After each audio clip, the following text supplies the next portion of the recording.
Structure of alkyl halides.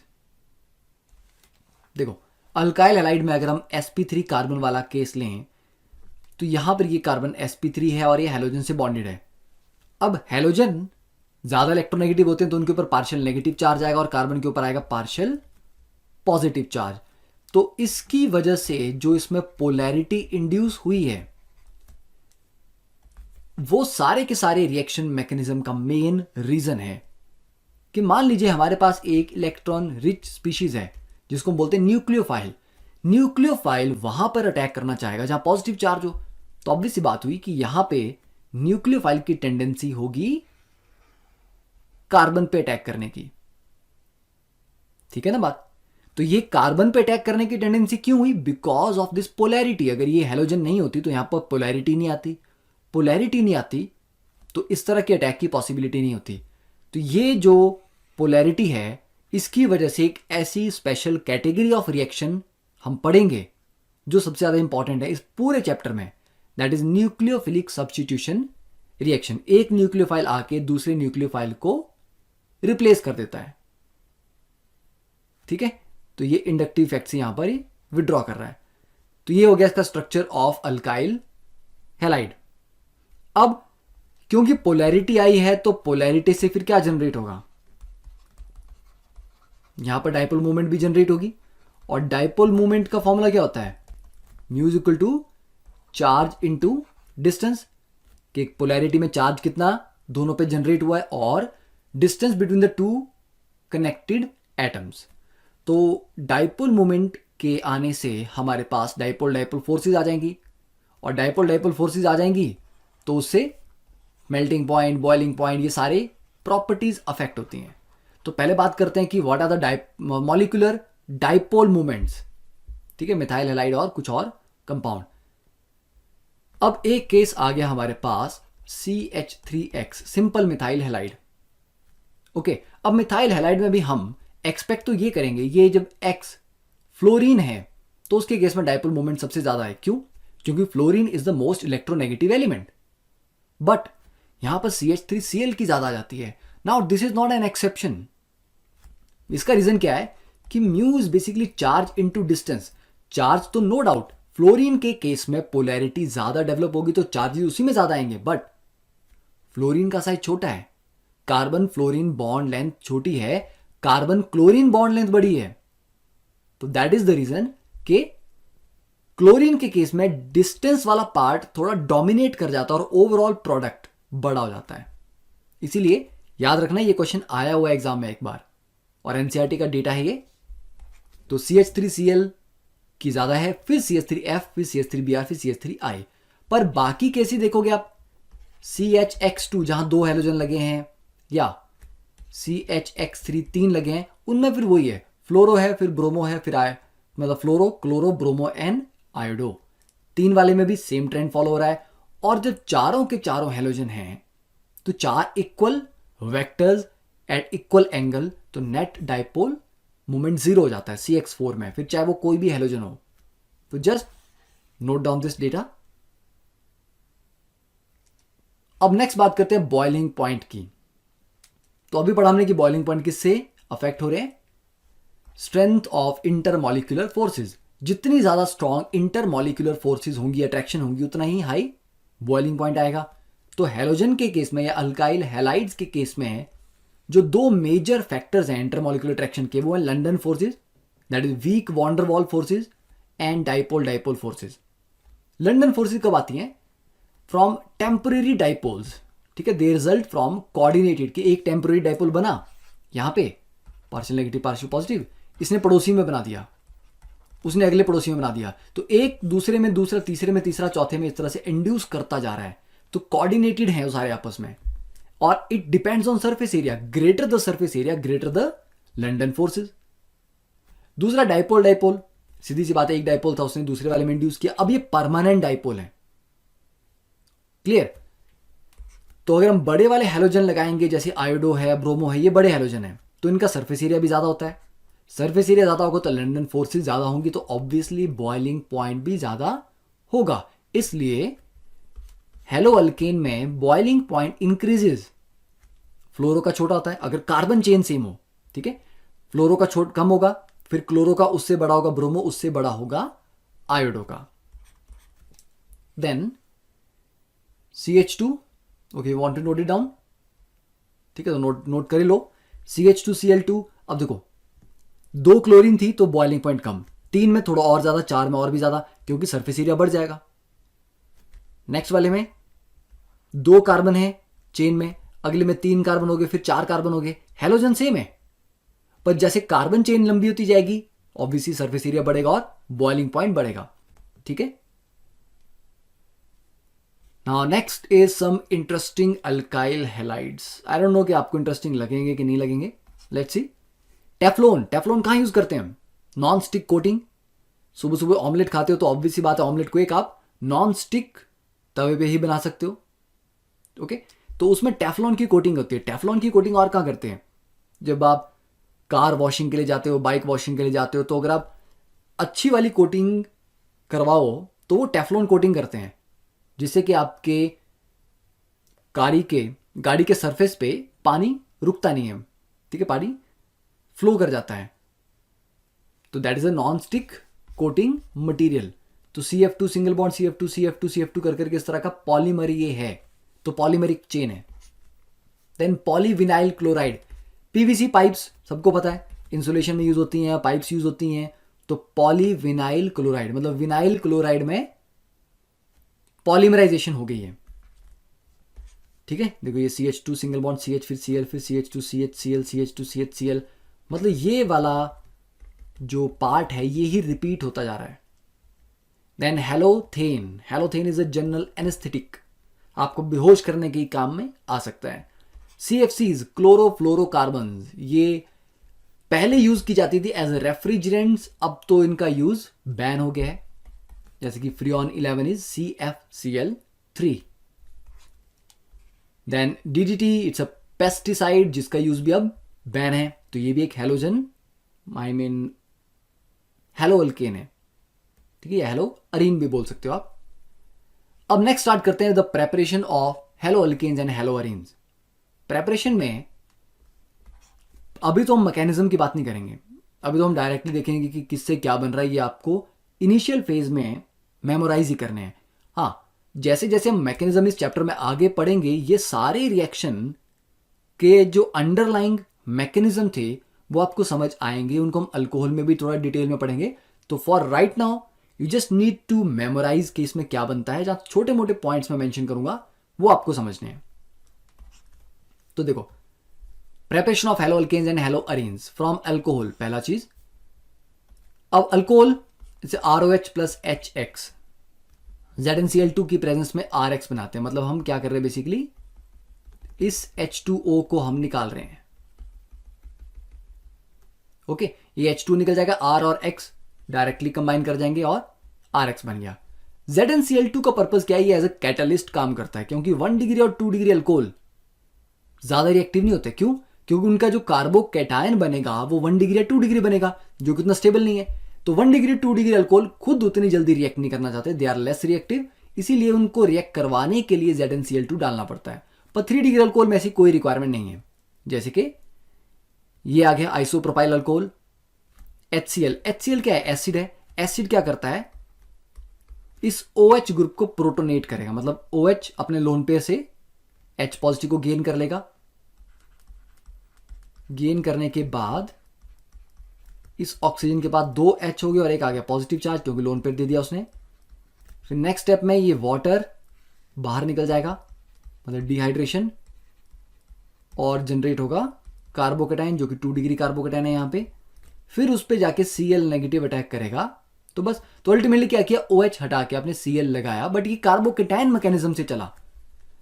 Next वाला structure जो है टर्ट ब्यूटाइल अल्कोहल, ये 3 डिग्री है।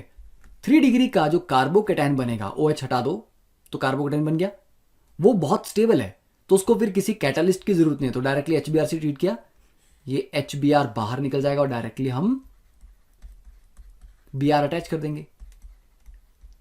तो क्या समझ आया आपको इसमें कि it's a carbocation mechanism. Clear? Note it down. फिर सेकंड इज, सारे अल्कोहल वाले हैं, ROH plus NaBr plus H2SO4, मतलब एसिडिक मीडियम चाहिए। देखो अल्कोहल के रिएक्शन में आपको एसिड चाहिए होता है, क्यों होगा वो बाद में देखेंगे। तो ROH plus NaBr plus H2SO4 से भी RBr बन जाता है और ये बाई प्रोडक्ट्स हैं, याद करना है। जैसे कि लेट अस सी, ये आपका अल्कोहल आ गया, इसको NaBr और H पॉजिटिव भी लिखा हो सकता है, तो बस OH हटाओ, उसकी जगह Br लगा दो। Then third one ROH plus PX3।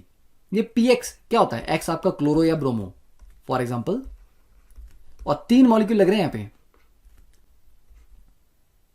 अगर ये अल्कोहल है और इसको आपने PCl3 से ट्रीट किया तो 3 RCl मिल जाएंगे आपको, और बाई प्रोडक्ट मिलता है H3PO3 that is phosphorous acid.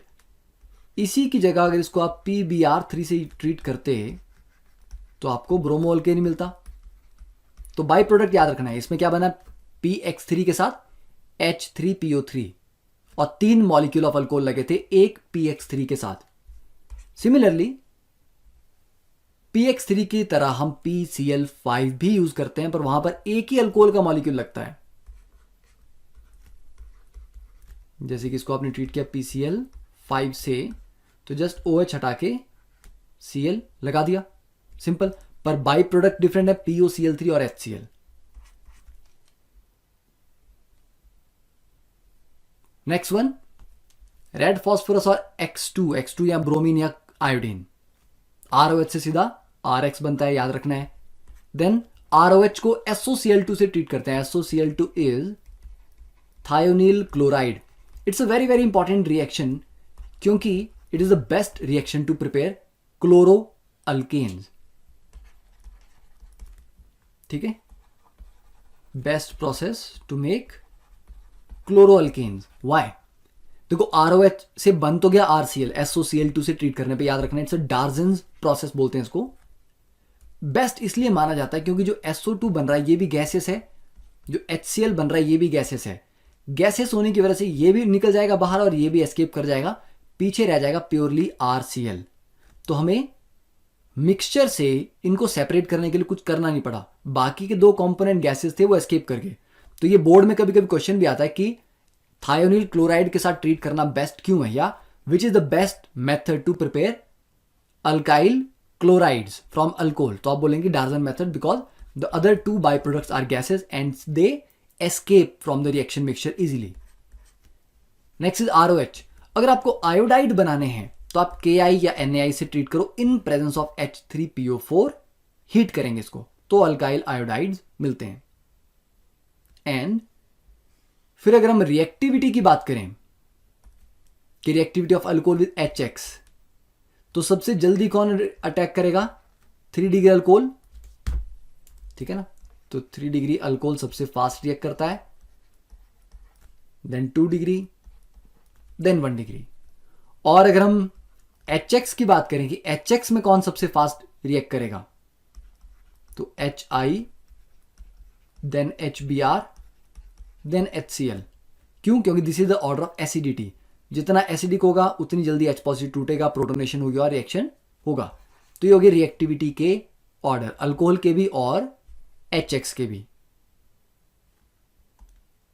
Now next is preparation from hydrocarbons. देखो पहला is free radical halogenation, already 11th class में अल्केन में पढ़ा हुआ डिटेल में। अब ये स्ट्रक्चर है, यहां पर ये वाला कार्बन है 3 डिग्री।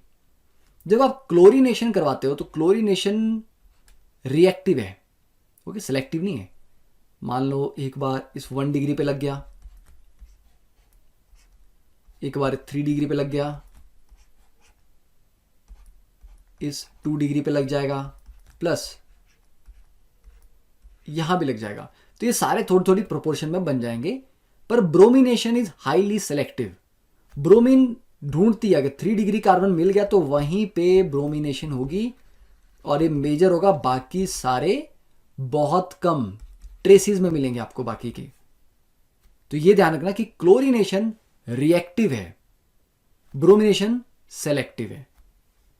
फिर ये आ गया एल्कीन। एल्कीन में आप NBS से ट्रीट करो, N ब्रोमोसक्सिनिमाइड या Br2 के साथ हीट कर दो तो अलाइलिक ब्रोमिनेशन हो जाती है। तो अलाइलिक पोजीशन ये है, यहां पे लग जाएगा ब्रोमीन।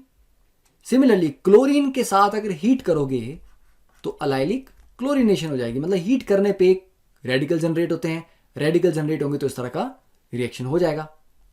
ठीक है, तो नोट इट डाउन। सिमिलरली ये वाला जो कार्बन है ये बेंजाइलिक है, तो NBS से ट्रीट करो या Br2 से हीट करो तो यहां पे फिर क्या हो जाएगा, बेंजाइलिक ब्रोमिनेशन। तो अलाइलिक बेंजाइलिक एक ही बात है, दोनों एक ही तरह का मैकेनिज्म फॉलो करते हैं और फ्री रेडिकल हैं। Then the next one from alkenes and alkynes, मतलब इलेक्ट्रोफिलिक एडिशन रिएक्शन जो आपने 11th क्लास में पढ़े हुए हैं। HBr ऐड करते हो, ये तो सिंपल सा था, तो आप डायरेक्टली बोलोगे मार्कोनिकोव रूल लगा दिया। परऑक्साइड की प्रेजेंस में ऐड करोगे तो आप बोलोगे एंटी मार्कोनिकोव रूल लगा दिया।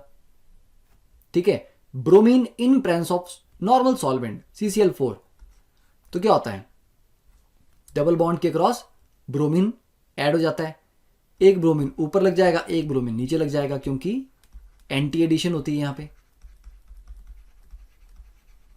तो ये तो हो गया एल्कीन से बनाना हैलोजन डेरिवेटिव।